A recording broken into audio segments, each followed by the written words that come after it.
Hello, Las Vegas. Very honored to be here tonight and have the opportunity to speak. My name is Noé. I'm a son of Mexican immigrants. I'm a father, a husband, and a middle-class worker. Para mi gente latina, me llamo Noé y soy hijo de inmigrantes mexicanos. Soy padre, esposo y trabajador de la clase media. When I look at my children, I know Kamala Harris is the only choice for this election.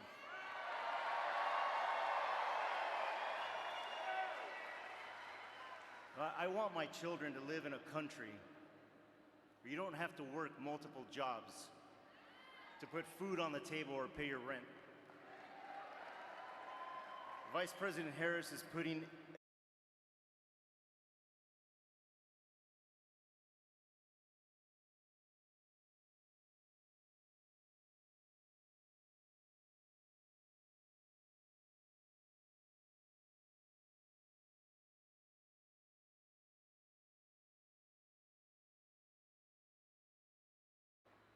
and of vital importance. I want my daughters to have a future where their reproductive freedom is protected.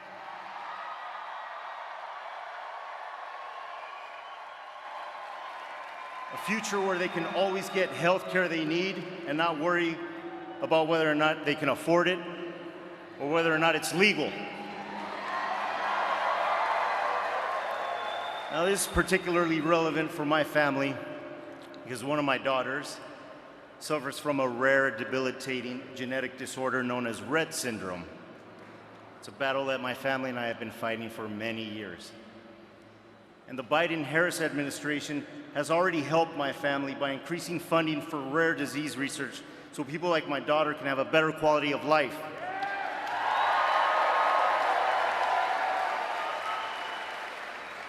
That means everything to my wife and I.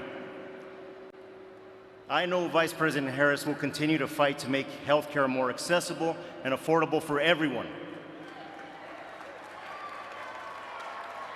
Now, my parents immigrated to the United States for a better future. They did it for myself, for my siblings. They believed in the American dream. And now, Vice President Harris and Governor Walz are fighting to protect the promise of America for everyone.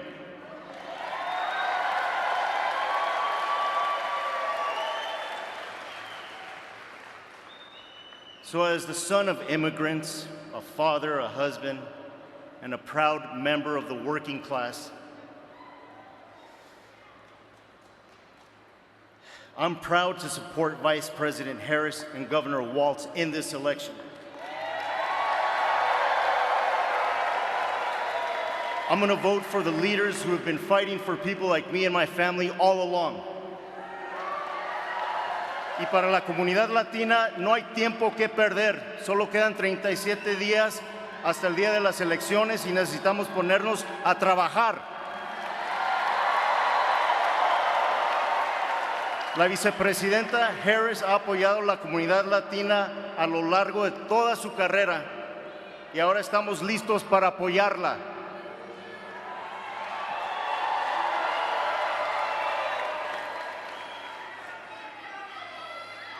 Si se puede.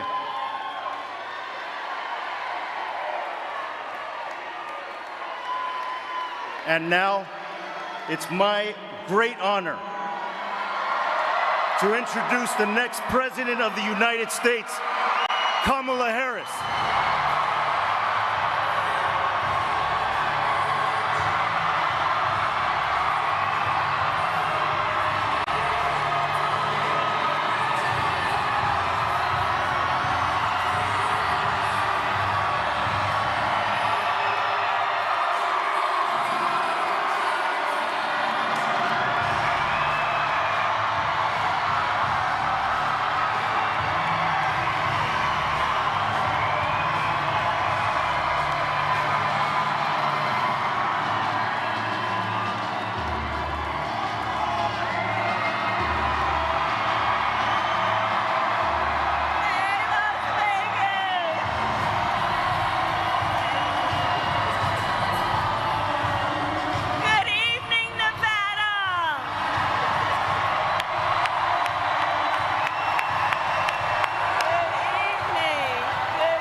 so wonderful to be back in Nevada. Thank you all.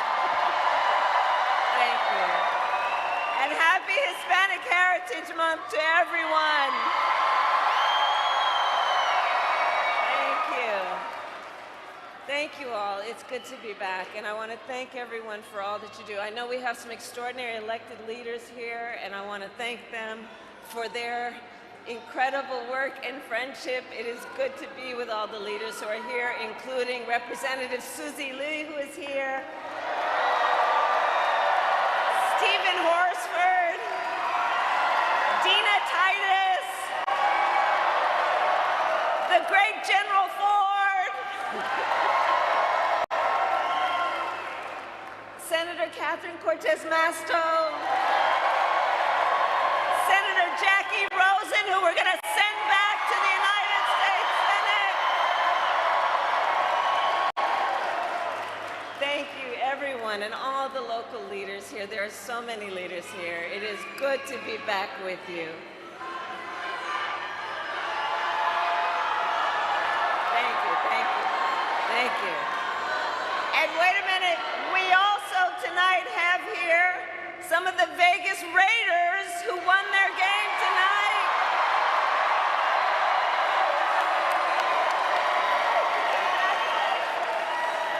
Oh, congratulations. You came right from the game. Congratulations. Give them an applause, right?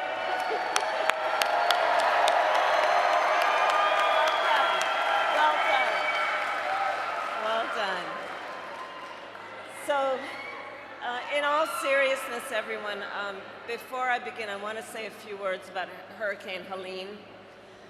And please have a seat if you're able. I want to talk about Hurricane Helene for a moment. And I know that everyone here sends their thoughts and prayers for the folks who have been so devastated by that hurricane and the ensuing events. In Florida, in Georgia, the Carolinas, and other impacted states.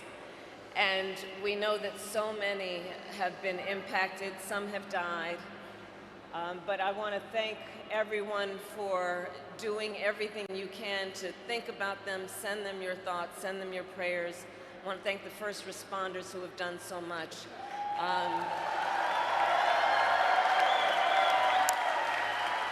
And we will stand with these communities for as long as it takes to make sure that they are able to recover and rebuild.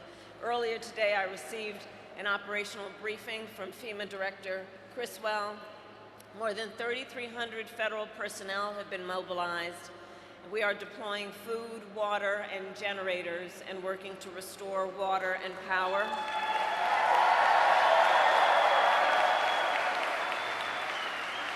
And the President and I have told state and local leaders we will provide whatever help they need in the days and weeks ahead. And so I thank you all for sending your best wishes to everyone there. Thank you.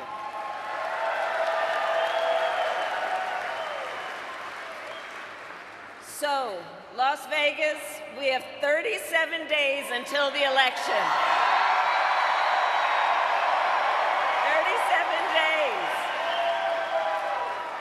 And we know this will be a tight race until the very end. And let's level set. We are the underdog. We are the underdog, and we have some hard work ahead. But here's the thing. We like hard work. Hard work is good work. Hard work is good work.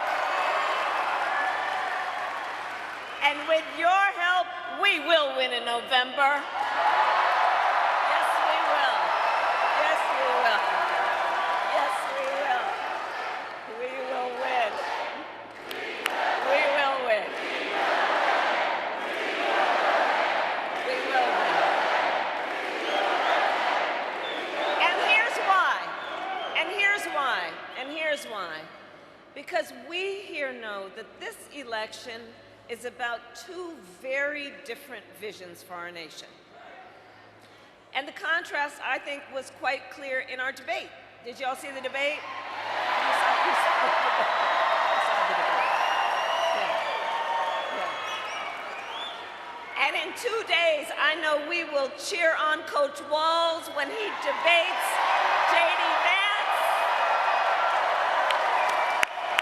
Yeah. But listen, also, their debate should not be the last word. I'm trying to debate Donald Trump again, and I think he should debate again. The American people have a right to hear us discuss the issues. And as you say here in Las Vegas, I'm all in. I'm all in. Even if my opponent is ready to fold. So there you go. But you will remember in our first debate, I talked about issues like bringing down the cost of living, investing in small businesses, protecting reproductive freedom,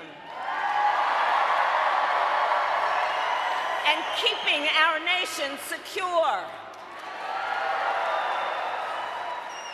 But from Donald Trump, well, it was the same old tired playbook. Same old tired playbook. With no plan on how he would address the needs of the American people. Well, folks, it's time to turn the page. It's time to turn the page. America is ready to chart a new way forward. Ready for a new and optimistic generation of leadership.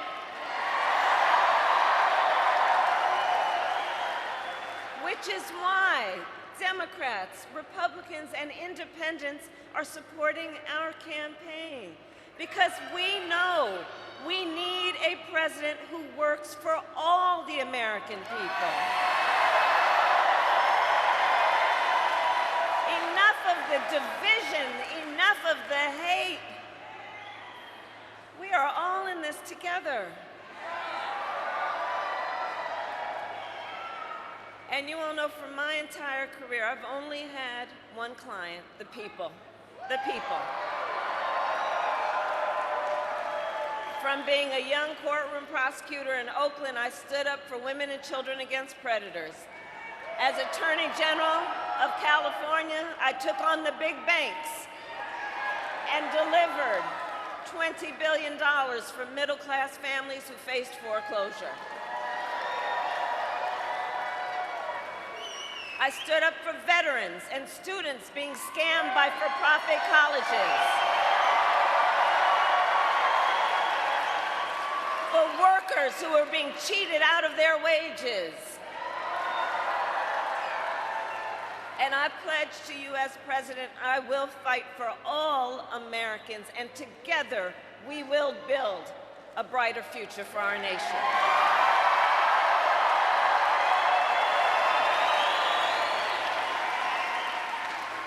We will build a future that includes thinking about our economy in a way that it is about lifting everyone up.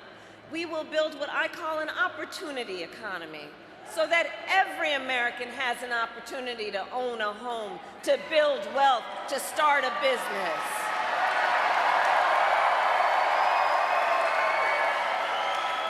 And let me tell you, I love our small businesses, of which I've met so many right here in Vegas. You know, growing up, our mother worked very long hours, and so my sister Maya and I would go over 2 doors down to Miss Shelton's house. We called her our second mother. And Miss Shelton was a small business owner. So I know since I was a young child who our small businesses are, who our small business owners are. Small businesses are the backbone of America's economy. I know that. I know that. And Latina small business owners are the fastest growing segment of our economy.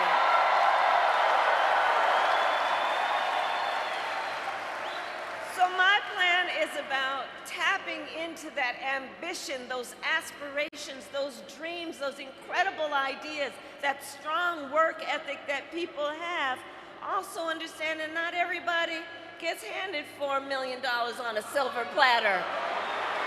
and files for bankruptcy 6 times.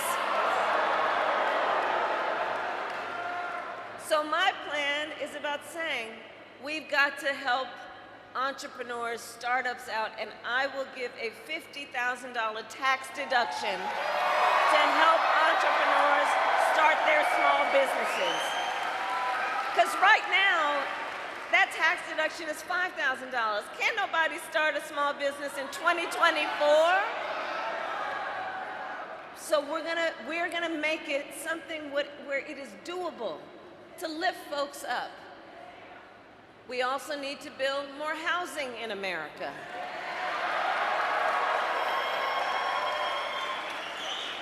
My mother saved up for years, till I was a teenager, when she was able to buy our first home. And right now, a serious housing shortage is part of what is driving up costs. So we will cut the red tape and work with the private sector to build 3 million new homes.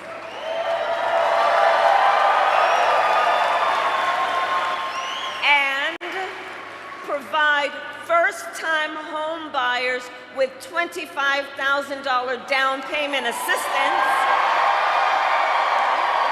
so you can just get your foot in the door. You'll do the rest. And we must lower the cost of living, because while our economy is doing well by many measures, prices for everyday things like groceries are still too high. You know it and I know it. So I have a plan that includes lowering costs on everything from healthcare to groceries, including I will take on the corporate price gouging that we know has resulted in jacking prices up, often around tragedies and emergencies. We will give a tax cut to 100 million more Americans, including $6,000 during the first year of a child's life, knowing that the vast majority of our young parents have a natural desire to parent their children well, but not always the resources to do it. And that $6,000 in extending and expanding the child tax credit will help buying a crib, buying a car seat, doing the things that are so critical in that first phase of life. I will also make sure good-paying jobs are available to all Americans, not only those with college degrees.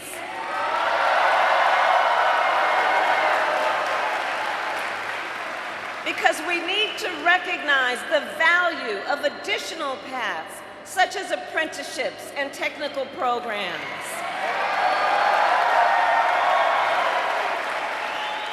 And so, as president, part of how I'm going to push this forward is I will get rid of unnecessary degree requirements for federal jobs,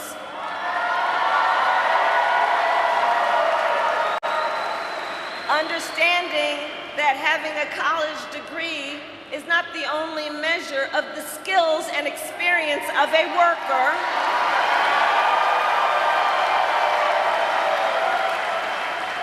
And when we do that with the federal workforce, I'm coming to ask the private sector, challenge you to do the same.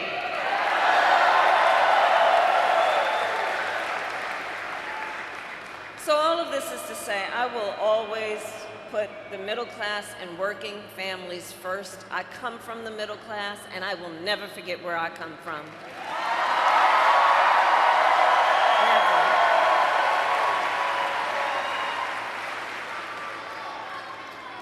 Now, Donald Trump has a different plan. Yeah. Just Google Project 2025. Which I have to say, I still can't believe they put that thing in writing. They printed it up, they bound it, they handed it out. Just Google it. It is a detailed and dangerous blueprint for what he would do if he were elected again as president. Donald Trump will give billionaires and corporations massive tax cuts. Again, cut Social Security and Medicare, and impose what I call a Trump sales tax, which would be a 20% tax on everyday basic necessities, which economists have measured would cost the average family nearly $4,000 more a year in everyday expenses. And on top of all this, Donald Trump intends to end the Affordable Care Act. And he has no plan to replace it. He has, quote, concepts of a plan. Concepts. So here's the thing, though. We can laugh about many things, but the consequences of this are quite serious. Quite serious. Because think about it. He's going to threaten health coverage and health insurance for 45 million people in our country based on a concept?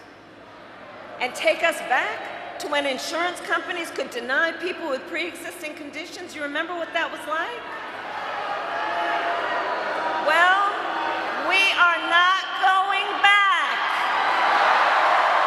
We are not going back.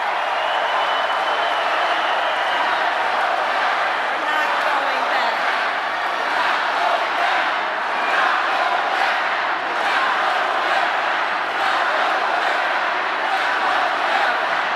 We're not going back.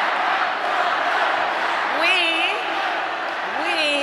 will move forward. And we will take on the biggest issues facing our nation. We have talked about the economy. We have talked about what we can do in terms of investing in the ambition, the aspirations of our country. We will take on the issue of immigration.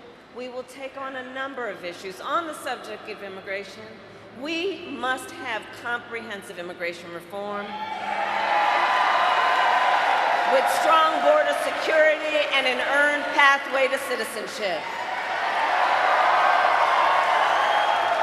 including for hardworking immigrants who have been here for years, including our dreamers,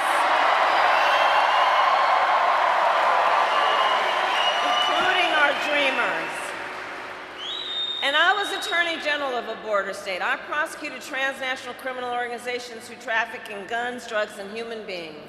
And as president, I will double the resources for the Department of Justice to go after those transnational cartels and take action to stop the flow of fentanyl coming into our country, which is destroying entire communities. These are serious problems, and we know Donald Trump won't solve them. When he was president, he did nothing to fix our immigration system. And earlier this year, we had a chance to pass the toughest bipartisan border security bill in decades. And Donald Trump tanked the bill because he thought that that bill, if passed, would have hurt him, and he'd prefer to run on a problem instead of fixing a problem. That's not the kind of president we want. As president, he cruelly separated families and plans to do it again. And he continues to fan the flames of fear and division. Look, we need a president who cares more about solving problems than playing political games and demeaning people full time. We're tired of that. We're done with that. So Nevada, ours is a fight for the future. And it is a fight for freedom. Like the fundamental freedom of a woman to be able to make decisions about her own body and not have her government tell her what to do.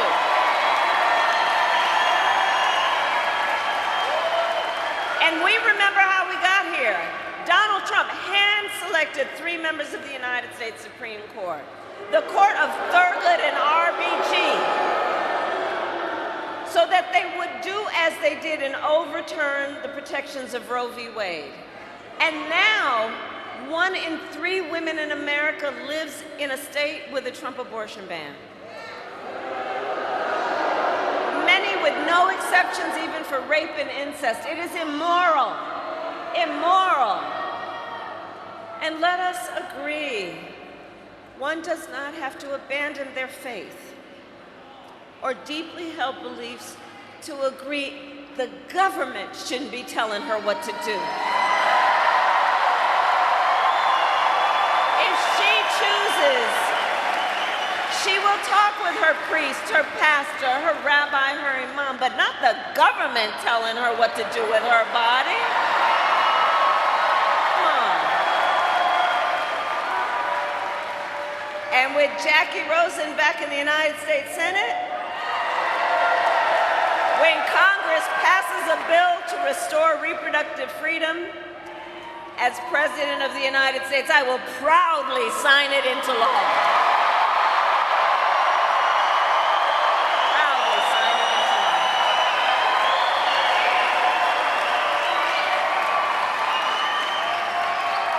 Nevada, you know, I'm traveling all over our country. Across our nation, we are witnessing a full-on assault on other hard-fought, hard-won freedoms and rights, like the freedom to vote, the freedom to join a union, the freedom to breathe clean air and drink clean water, the freedom to love who you love openly and with pride,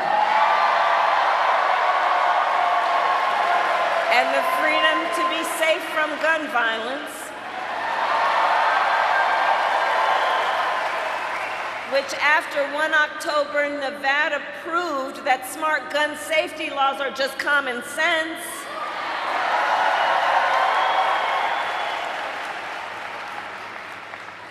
So look, generations before us, generations of America led the fight for freedom. And the baton, well, it's now in our hands. It's now in our hands.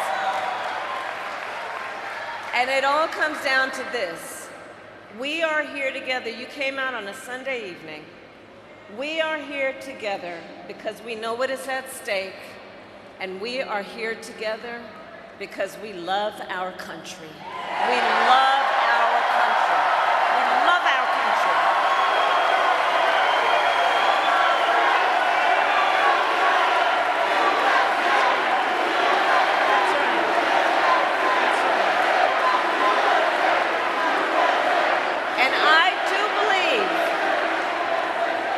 I do believe that one of the highest forms of patriotism that we could show is to then fight for the ideals of our country. That's what this is about. It is a fight to realize the promise of America.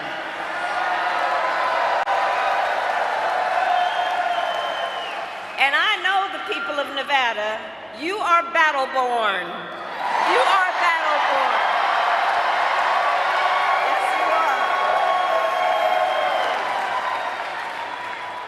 And we are all ready for the work ahead. 37 days, 37 days. And here in Nevada, every voter will receive a ballot in the mail. And in-person early voting starts October 19th. So now is the time to make your plan for how you are going to vote, okay? And I'd ask you to start making your plan now for how you are going to vote. And if you choose to vote by mail, do not wait. Fill out your ballot, sign it, and send it back right away. Okay? And tell your neighbors. Because, folks, the election is here. And we need to energize and organize and mobilize. And remember, your vote is your voice. Your voice is your power. Don't ever let anybody take your power from you. Never.